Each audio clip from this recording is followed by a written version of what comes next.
अरे राधिका दीदी, तुम्हें मुझसे जरा भी सब्र नहीं होता। दिन ढले ही मुझे बाहों में भर लेती हो। कोई देख लेगा तो क्या कहेगा? देख ले कोई, क्या फर्क पड़ता है? दिन हो या रात, इस मकान में हम दोनों ही तो हैं। अब भैया तो रहे नहीं। तुम्हारे लिए मैं तुम्हारा पति भी हूं और सबसे करीबी सखा भी। पहले तुम मेरी भाभी थीं। भैया के जाने के बाद अब तो मेरे हाथों मंगलसूत्र पहनवाओ। आप मुझे छोड़कर कहीं नहीं जा सकती। आपके सिवा इस जहान में मेरा कौन है?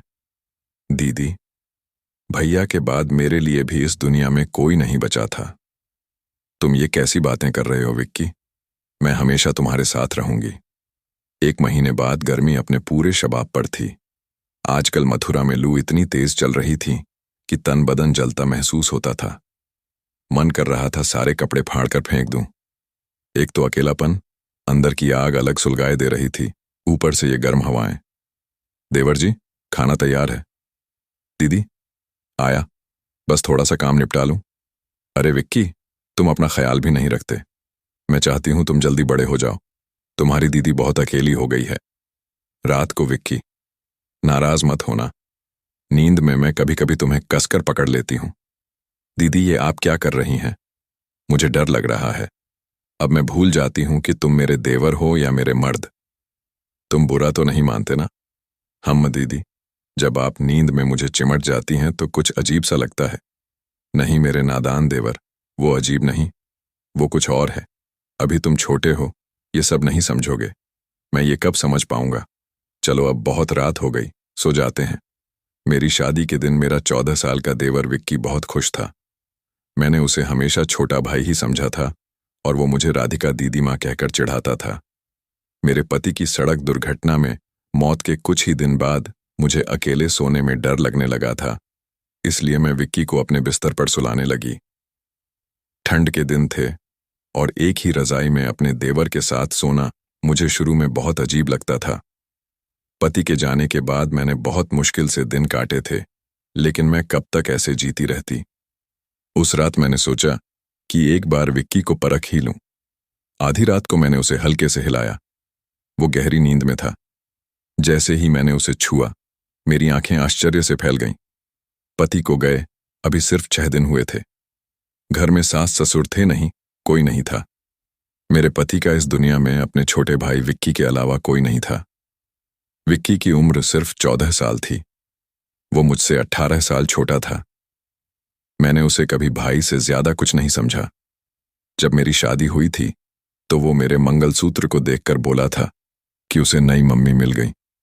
लेकिन मेरी माँ मुझे बार बार समझाती थी, बेटी तुम्हारा देवर तुम्हारा बेटा नहीं है, उसे फासला रखो। कल को बड़ा हो जाएगा तो घूंघट करना पड़ेगा। अभी से उसे सिखा दो कि बिना पूछे तुम्हारे कमरे में न घुसे। मैंने कई बार देखा है कि विक्की बेवजह तुम्हारे कमरे में आता जाता रहता है।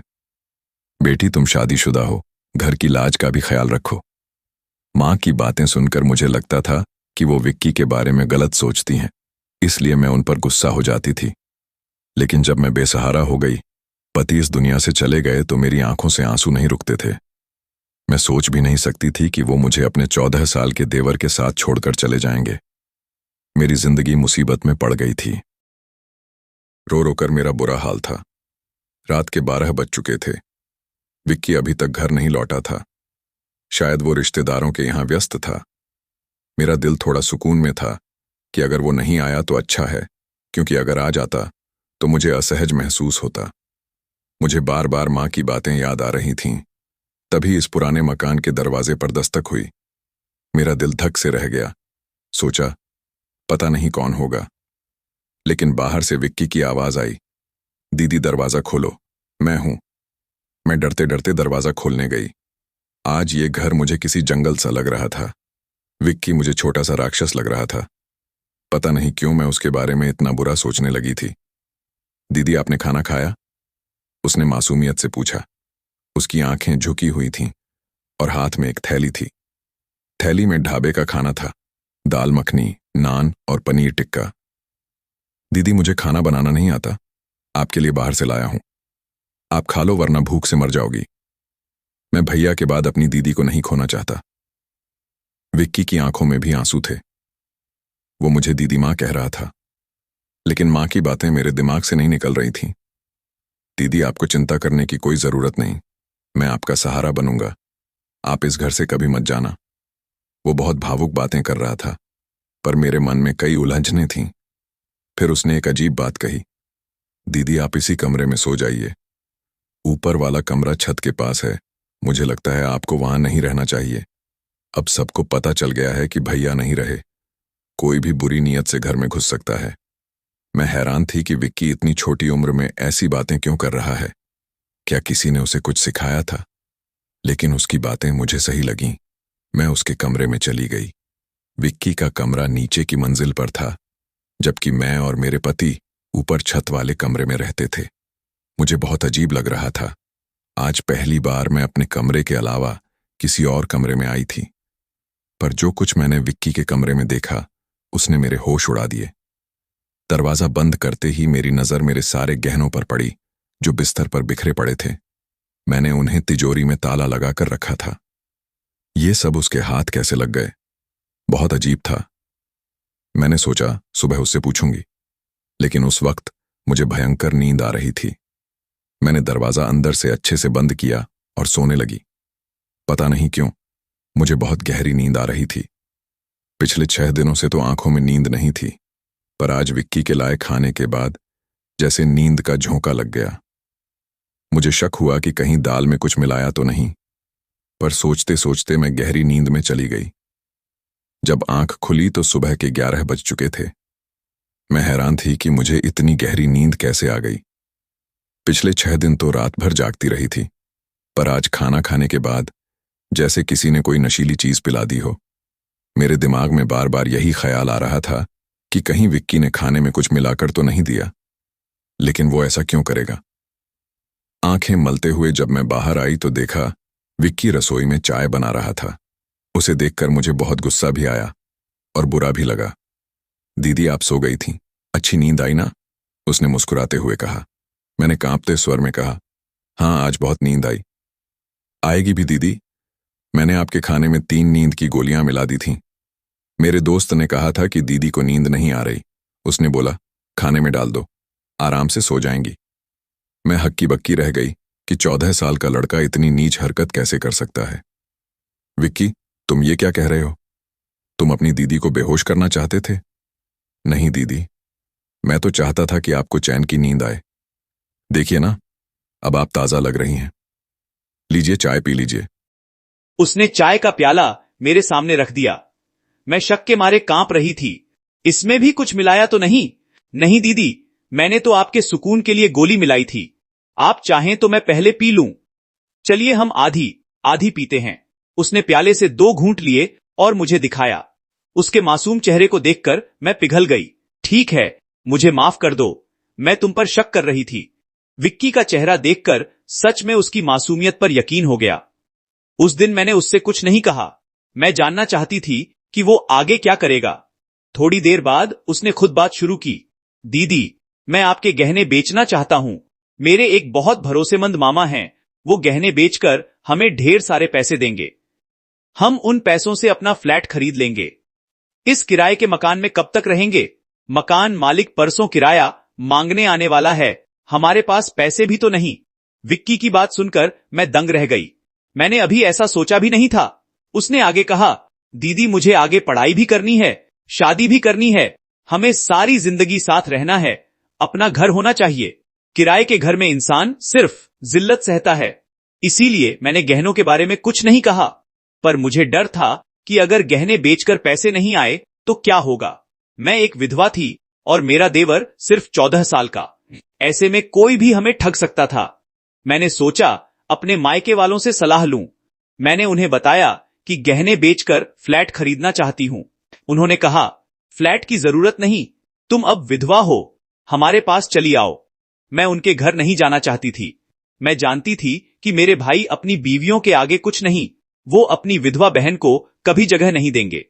जिंदगी भर उनके सहारे नहीं जिया जा सकता। ये अच्छा मौका था। मैं अपने गहने बेचकर अपना घर ले सकती थी। मेरे पति ने मेरे लिए बहुत सारे गहने बनवाए थे। अपने भाइयों की नीयत देखकर मैंने गहने बेचने का फैसला कर लिया। मैंने विक्की से कहा, ठीक है, तुम चाहो तो गहने बेच दो। मैं मायके वालों के रवैये से तंग आ चुकी थी। विक्की ने अपने उस मामा को गहने दे दिए। सिर्फ 5 दिन बाद उन्होंने हमें मथुरा के सबसे अच्छे इलाके कृष्णा नगर में एक बड़ा सा फ्लैट की चाबी और सारे कागजात थमा दिए। मैं पूरी बात से हैरान थी। सिर्फ 5 दिन में फ्लैट कैसे मिल सकता है? लोगों को तो महीनों लग जाते हैं। पर जब विक्की ने कागजात मेरे हाथ में दिए तो मैं अवाक रह गई। 14 साल का था, पर उसकी सोच किसी 40 साल के मर्द जैसी थी। फिर उसने एक अजीब बात कही, दीदी हम फ्लैट साफ कर लेंगे, फिर आपसे एक बहुत जरूरी बात करनी है। उसकी आंखों में अजीब सी बेचैनी थी, जिसे देखकर मैं समझ नहीं पा रही थी कि वो मुझसे क्या कहना चाहता है। उस वक्त मैं जल्दी में थी। हमने सारा सामान नए फ्लैट में रख दिया। अब खाने पीने और राशन की चिंता थी। मैंने कभी नौकरी नहीं की थी। फिर विक्की ऐसा क्यों कह रहा था कि उसे मुझसे जरूरी बात करनी है? मेरे मन में सैकड़ों सवाल थे, पर मैं चुप रही। शाम तक मैंने सारा सामान अपनी जगह पर सजा दिया। मैंने बहुत अच्छा खाना बनाया, बिल्कुल वैसा जैसा अपने पति के लिए बनाती थी। कढ़ी, चावल, आलू की सब्जी। मैं विक्की का इंतजार कर रही थी, क्योंकि अब वो इस घर का मालिक था। मैं नहीं चाहती थी कि वो बाहर जाकर गंदा खाना खाए। मैंने उसके लिए बहुत प्यार से खाना बनाया था। विक्की ने अपने उस मामा को गहने दे दिए। सिर्फ 5 दिन बाद उन्होंने हमें मथुरा के सबसे अच्छे इलाके कृष्णा नगर में एक बड़ा सा फ्लैट की चाबी और सारे कागजात थमा दिए। मैं पूरी बात से हैरान थी। सिर्फ 5 दिन में फ्लैट कैसे मिल सकता है? लोगों को तो महीनों लग जाते हैं। पर जब विक्की ने कागजात मेरे हाथ में दिए तो मैं अवाक रह गई। 14 साल का था, पर उसकी सोच किसी 40 साल के मर्द जैसी थी। फिर उसने एक अजीब बात कही, दीदी हम फ्लैट साफ कर लेंगे, फिर आपसे एक बहुत जरूरी बात करनी है। उसकी आंखों में अजीब सी बेचैनी थी, जिसे देखकर मैं समझ नहीं पा रही थी कि वो मुझसे क्या कहना चाहता है। उस वक्त मैं जल्दी में थी। हमने सारा सामान नए फ्लैट में रख दिया। अब खाने पीने और राशन की चिंता थी। मैंने कभी नौकरी नहीं की थी। फिर विक्की ऐसा क्यों कह रहा था कि उसे मुझसे जरूरी बात करनी है? मेरे मन में सैकड़ों सवाल थे, पर मैं चुप रही। शाम तक मैंने सारा सामान अपनी जगह पर सजा दिया। मैंने बहुत अच्छा खाना बनाया, बिल्कुल वैसा जैसा अपने पति के लिए बनाती थी। कढ़ी, चावल, आलू की सब्जी। मैं विक्की का इंतजार कर रही थी, क्योंकि अब वो इस घर का मालिक था। मैं नहीं चाहती थी कि वो बाहर जाकर गंदा खाना खाए। मैंने उसके लिए बहुत प्यार से खाना बनाया था। विक्की ने अपने उस मामा को गहने दे दिए। सिर्फ 5 दिन बाद उन्होंने हमें मथुरा के सबसे अच्छे इलाके कृष्णा नगर में एक बड़ा सा फ्लैट की चाबी और सारे कागजात थमा दिए। मैं पूरी बात से हैरान थी। सिर्फ 5 दिन में फ्लैट कैसे मिल सकता है? लोगों को तो महीनों लग जाते हैं। पर जब विक्की ने कागजात मेरे हाथ में दिए तो मैं अवाक रह गई। 14 साल का था, पर उसकी सोच किसी 40 साल के मर्द जैसी थी। फिर उसने एक अजीब बात कही, दीदी हम फ्लैट साफ कर लेंगे, फिर आपसे एक बहुत जरूरी बात करनी है। उसकी आंखों में अजीब सी बेचैनी थी, जिसे देखकर मैं समझ नहीं पा रही थी कि वो मुझसे क्या कहना चाहता है। उस वक्त मैं जल्दी में थी। हमने सारा सामान नए फ्लैट में रख दिया। अब खाने पीने और राशन की चिंता थी। मैंने कभी नौकरी नहीं की थी। फिर विक्की ऐसा क्यों कह रहा था कि उसे मुझसे जरूरी बात करनी है? मेरे मन में सैकड़ों सवाल थे, पर मैं चुप रही। शाम तक मैंने सारा सामान अपनी जगह पर सजा दिया। मैंने बहुत अच्छा खाना बनाया, बिल्कुल वैसा जैसा अपने पति के लिए बनाती थी। कढ़ी, चावल, आलू की सब्जी। मैं विक्की का इंतजार कर रही थी, क्योंकि अब वो इस घर का मालिक था। मैं नहीं चाहती थी कि वो बाहर जाकर गंदा खाना खाए। मैंने उसके लिए बहुत प्यार से खाना बनाया था। शाम ढले दरवाजे पर खटखटाहट हुई। दरवाजा खोला तो सामने 7-8 मर्द खड़े थे, मोहल्ले के पंडित, कुछ गुंडे टाइप लोग। बोले, विधवा अपने नाबालिग देवर के साथ रह रही है। शाम ढले दरवाजे पर खटखटाहट हुई। दरवाजा खोला तो सामने 7-8 मर्द खड़े थे, मोहल्ले के पंडित, कुछ गुंडे टाइप लोग। बोले, विधवा अपने नाबालिग देवर के साथ रह रही है। बोला, दीदी वो लोग मेरे कहने से आए थे। अब तुम्हारे पास मेरे सिवा कोई नहीं। आज शादी होगी। मैंने पंडित बुला रखा है। 2 गवाह हैं। हाँ, बोलो या न बोलो, मंगलसूत्र डाल दूंगा। मैं रोई, विक्की ये पाप है। वो हंसा, दीदी प्यार में पाप पुण्य नहीं होता। उसने जबरन सिंदूर मेरी मांग में भर दिया, मंगलसूत्र पहना दिया। मेरी चीखें दब गईं। उस रात उसने जो किया वो किसी औरत के सहने की बात नहीं। 14 साल का जिस्म, 100 साल का हैवान। सुबह मैंने चाकू उठाया, पर हाथ कांप गए। पति की कसम याद आ गई। और यही मेरी जिंदगी बन गई। मथुरा के पॉश फ्लैट में एक विधवा और उसका 14 साल का देवर पति। अब लोग कहते हैं, देखो कितना संस्कारी लड़का है, भाभी को अपना लिया, मेरी इज्जत बच गई, पर मेरी रूह मर चुकी है। आज साल बीत गए। विक्की अब 24 का हो चुका है। हमारे 3 बच्चे हैं, 2 बेटियां और 1 बेटा। बाहर वो बड़ा भाई लगता है, घर में मालिक। मैं अब भी मंगलसूत्र पहनती हूं, पर वो मेरे गले की फांसी है। रात को जब वो मेरे जिस्म को कुचलता है, मैं आंखें बंद करके कृष्ण जी से पूछती हूं, हे कान्हा, मैंने कौन सा पाप किया था? कभी कभी बच्चे सो जाते हैं तो मैं खिड़की से वृंदावन रोड देखती हूं। लाइटें जलती बुझती रहती हैं, मेरे अंदर सिर्फ अंधेरा है। पर अब 3 छोटी छोटी रोशनी भी हैं, मेरी बेटियां और बेटा।